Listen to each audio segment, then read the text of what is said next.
To jest podcast Świat. Zaprasza Wojciech Cegielski, korespondent zagraniczny Polskiego Radia.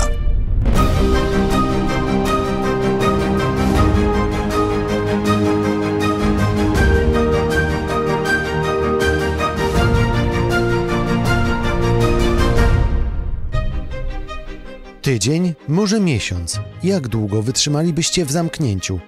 Od 1,5 roku pandemia koronawirusa testuje wytrzymałość ludzi na całym świecie. Jeden z najtrudniejszych sprawdzianów przechodzą mieszkańcy Melbourne w Australii. Miasto pobiło właśnie światowy rekord w długości lockdownu, który w stanie Victoria z małymi przerwami trwa już ponad 8 miesięcy. Jak to jest żyć tak długo w zamknięciu i to w dodatku w mieście, które przez wiele lat uważane było za najbardziej przyjazne do życia? Jest 6 października 2021 roku. Wojciech Cegielski, zapraszam Was w podróż do Australii.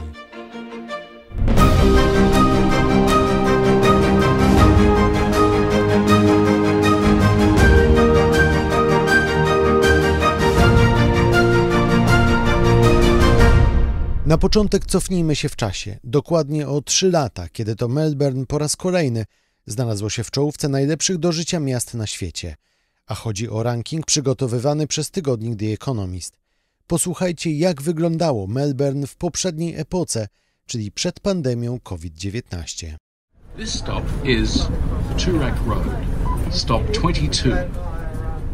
5 milionów mieszkańców, stolica australijskiego stanu Victoria i miano kulturalnej stolicy Australii. Choć Melbourne jest nieco przyćmione przez znacznie bardziej znane na świecie Sydney, to właśnie tu, w stanie Victoria, zdaniem wielu, żyje się najlepiej. To cudowne, wspaniałe miasto. Uwielbiam je choćby dlatego, że jest wielokulturowe.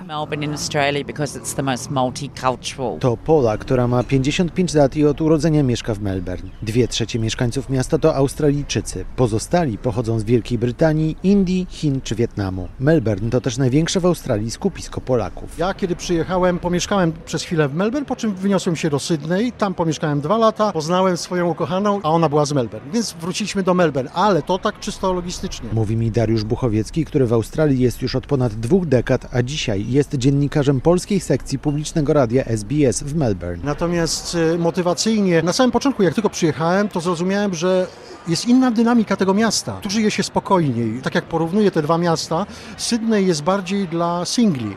Melbourne jest bardziej rodzinny. Więcej, wydaje mi się, jest zieleni w Melbourne. Więcej jest miejsc, do których można pojechać, odpocząć. Ale także oddać się przyjemnościom estetycznym. W centrum miasta oblężenie przeżywa interaktywna wystawa o Alicji w Krainie Czarów. Można tu zobaczyć zarówno pierwsze wydania książki Lewisa Carrolla, ale także filmowe adaptacje czy stroje głównych bohaterów.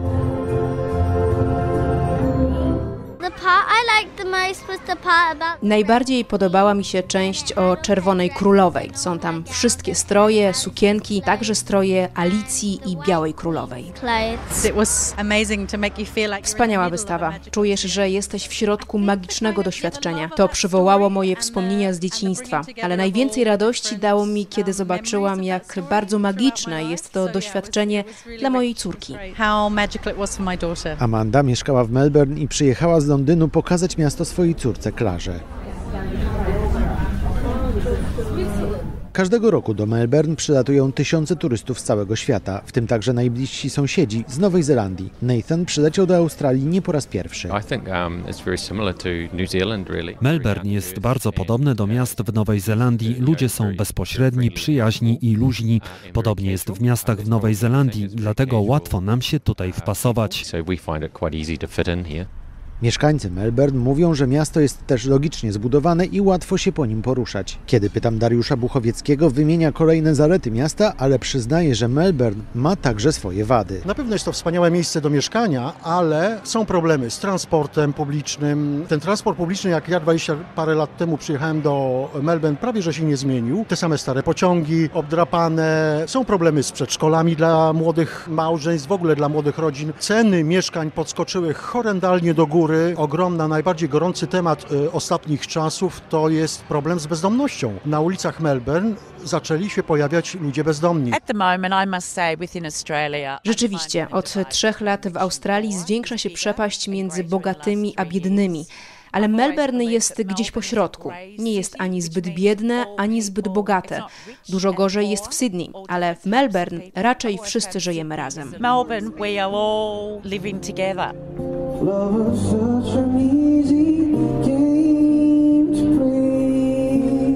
Oscar jest młodym filmowcem, Millie tancerką. Spotykam ich w centralnej części miasta, na Federal Square. Jestem dumny z mojego miasta. Oczywiście każde miasto ma swoją ciemną stronę, ale tutaj cieszy mnie to, że dużo pieniędzy przeznacza się na kulturę, na niepełnosprawnych. Myślę, że większość z nas jest dumna z tego, że jest stąd.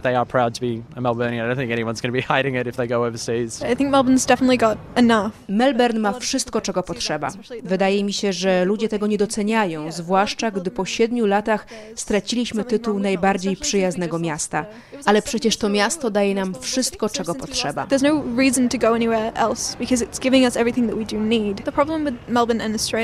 Problem z Melbourne i z Australią jest jedynie taki, że jesteśmy oddaleni od świata. Ja jestem tancerką, a żeby zrobić karierę w tej branży, trzeba dużo jeździć po świecie. Jak często przychodzicie tutaj na Federal Square? Zbyt często, żeby to liczyć.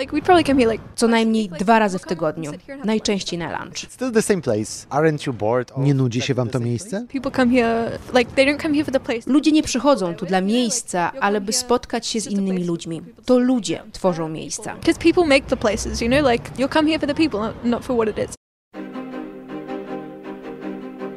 Materiał, który właśnie usłyszeliście, jest podwójnie archiwalny, bo pochodzi z roku 2018, a poza tym został nagrany w zupełnie innej, jak się teraz okazuje, epoce. Jeśli chcecie zobaczyć, jak wyglądało tętniące życie Melbourne, to zapraszam na naszego Instagrama. Tam znajdziecie zdjęcia z Australii sprzed 3 lat. Nasz profil, rzecz jasna, nazywa się Świat The World. Teraz zaś Melbourne 2021. To jest podcast Świat.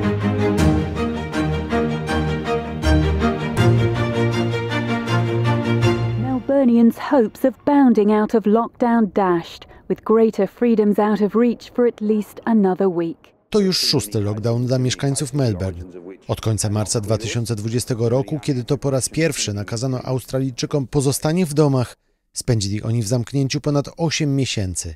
Tym samym pobili rekord, który jeszcze niedawno dzierżyło argentyńskie Buenos Aires. Łatwo się przemieszczać, jest bezpiecznie. To jest bardzo ważny aspekt. W marcu 2021 roku gościem podcastu Świat był Kajetan Fiedorowicz, polski artysta i grafik, który od 4 lat mieszka w Melbourne. Opowiadał wówczas o tym, jak świetnym miastem jest właśnie Melbourne. Z Kajetanem połączyłem się ponownie, tym razem jednak, by zapytać, jak zmieniło się miasto w 8. miesiącu lockdownu. Jak rozmawialiśmy poprzednio, sytuacja była inna. To było to samo miasto, ci sami ludzie, ale była inna sytuacja, jeśli chodzi o te wszystkie lockdowny i obostrzenia. To się bardzo zmieniło, zaostrzyło i zaczęło nam dokuczać. W jaki sposób najbardziej wam to dokucza teraz? Tobie, twoim znajomym? Ponieważ ja pracuję z domu od 3 lat, aż tak bardzo mnie to nie dotknęło osobiście. Natomiast obserwuję oczywiście i innych ludzi. Są pozamykane biznesy, biura, korporacje, sklepy i tak dalej. Właściwie oprócz sklepów z żywnością, oprócz supermarketów, większość sklepów jest zamknięta. Niektóre muszą jakoś pracować. Jakieś na przykład petrochemia musi działać, komunikacja musi działać. Jeżdżą te puste autobusy, co właściwie wygląda groteskowo, bo mało kto tym jeździ, ale no, ktoś postanowił, że muszą jeździć, więc jeżdżą. Te pociągi półpuste, takie pociągi widma. Mieliśmy kilka przerw w tym lockdownie. To nie był taki jeden długi ciąg. Mieliśmy takie momenty, że można było trochę zaczerpnąć powietrze, zanim się znowu zanurkowało, no, ale to się ciągnie. No i niestety ludzie zaczęli się niecierpliwić i protestować. O czym pewnie słyszałeś. Do tych protestów wrócimy sobie jeszcze za chwilę, ale chciałem zapytać, jak ludzie się czują psychicznie, bo pewnie to spowodowało, że więzi się pourywały. Czy nie? Czy ludzie starają się te więzi podtrzymywać na Zoomie, przez telefon? Staramy się, oczywiście zmieniły się metody. Mniej się widzi ludzi osobiście. Trzeba mieć powód, żeby gdzieś pojechać. Do niedawna mieliśmy dozwolony ruch w promieniu 5 kilometrów od miejsca zamieszkania. To nie jest dużo, bo jest to ogromne miasto. Melbourne, jak wiesz, jest bardzo rozciągnięte, więc 5 kilometrów to jest właściwie nic. To jest do sklepu i z powrotem. Z tego, co widzę na ulicach, ludzie są zdyscyplinowani, noszą maseczki nawet na zewnątrz, nawet jak idą na spacery, bo można wyjść oczywiście na spacer. Nie w czasie godziny policyjnej, bo mamy wciąż godzinę policyjną od 9 wieczorem do chyba 6 rano.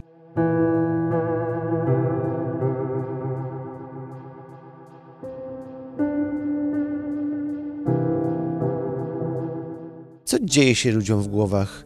Ludziom, którzy od 9 miesięcy siedzą de facto w zamknięciu. Nic złego. Nie obserwuję jakichś takich skrajnych zachowań czy skrajnych reakcji. Raczej nastąpiło takie pogodzenie z tą sytuacją. Rozumiemy, że nie jest to łatwe. Rząd też nie zawsze wie, co robić. Niektóre decyzje były groteskowe, ale rozumiemy to. To nie jest sytuacja, w żadnym kraju nie jest łatwo. I po prostu tak walczymy z tym wirusem, z tą sytuacją, jak potrafimy, jak nas na to stać. Te metody zastosowane tutaj w Australii, czy w Melbourne szczególnie, są bardzo kosztowne. W stanie Victoria 1 dzień przestoju, lockdownu kosztuje $100 milionów australijskich. To jest bardzo dużo. Z zewnątrz to może wyglądać jak poddanie się czy rezygnacja. Myślę, że tak nie jest. To jest po prostu cierpliwość. A co w takim razie robicie, ty, twoi znajomi, żeby jakoś to przetrwać, żeby mieć w sobie tą cierpliwość, żeby nie zwariować? No cóż, ludzie rozwijają swoje hobby, więcej czytają, spędzają bardzo dużo czasu na mediach społecznościowych, co też się przekłada czasem na również jakąś smutną obecność. Ludzie się dają wciągać w różne grupy dyskusyjne i tak dalej. To się czasem kończy tragicznie. Znam ludzi, którzy spędzają właściwie cały czas na Facebooku.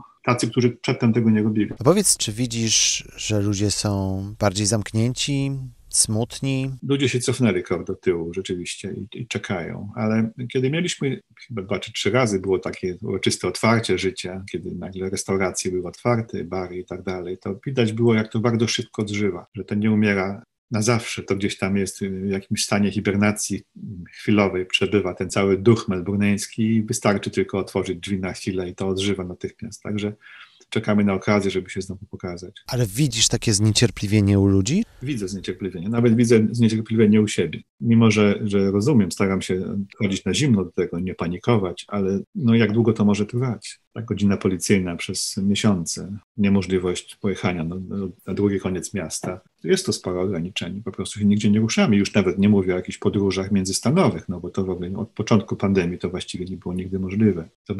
Australia była zawsze bardzo otwarta, jest to kraj ludzi ruchliwych. Myśmy się dużo kręcili. Ja na przykład bardzo lubię wycieczki, lubię spędzać czas na świeżym powietrzu. Ja to w tej chwili też to robię, ale w znacznie mniejszej skali.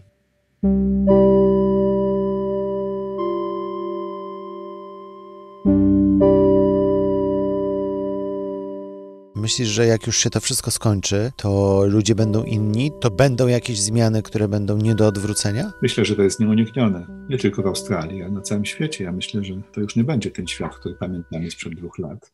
Będzie inaczej. Na każdym polu. Ja myślę, że to, że miliony ludzi pracują z domu, spowoduje, że takie biura w city, do których miliony ludzi jadą codziennie i potem wieczorem jadą z powrotem do domu, być może ten koncept pracy w dużej grupie będzie zrewidowany. Być może się okaże, że to wcale nie jest potrzebne. Myślę, że w ogóle niektóre zawody znikną w ogóle po tym okresie pandemii.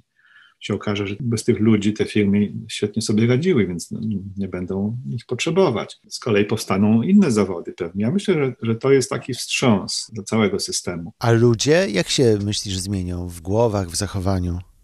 Nie wiem, być może to, że muszą w tej chwili wykazać tyle dyscypliny, żeby współpracować, a większość ludzi wykazuje dyscyplinę i współpracuje z rządem. Wierzymy w ten sposób. Ja staram się współpracować. Wierzę, że to jest właściwa metoda. Ostawanie okoniem tylko opóźnia proces, który jest nieunikniony. Ja myślę, że ta dyscyplina może w ludziach zostać i ta solidarność, która się buduje. Oczywiście są wyjątki, ale nieliczne. Ja myślę, że większość ludzi jednak współpracuje i ta solidarność przeciętnego Australijczyka, ten taki duch wspólnego wytrwania w tych trudnościach, że to zostanie i to zwiąże społeczeństwo. Chociaż z drugiej strony dookoła widzę podziały. Podziały przechodzą przez rodziny. Moja rodzina jest podzielona w tej chwili, bo mamy różne zdania na temat szczepionek, podejścia do tych całej sytuacji i tak dalej. Więc która strona wygra? Nie wiadomo, ale na pewno będzie inaczej. Kajetan Fiedorowicz, polski artysta i grafik, który mieszka w Melbourne, był gościem podcastu Świat. W tym odcinku to już wszystko. Przypominam, że premiery pojawiają się w każdą środę rano na stronie podcasty polskieradio.pl oraz na innych dobrych platformach podcastowych: Spotify, SoundCloud, Apple Podcast, Google Podcast i Stitcher. Jak zawsze zapraszam też do polubienia strony na Facebooku Świat_The World, jeśli oczywiście Facebook będzie online. A najlepszym sposobem, by nas śledzić, jest zasubskrybowanie kanału na YouTube pod nazwą Świat_The World. Tam oprócz środowych podcastów w każdy piątek znajdziecie również premiery filmowe. Wojciech Cegielski, dziękuję za uwagę i do usłyszenia. To był podcast Świat. Do usłyszenia w kolejnym odcinku.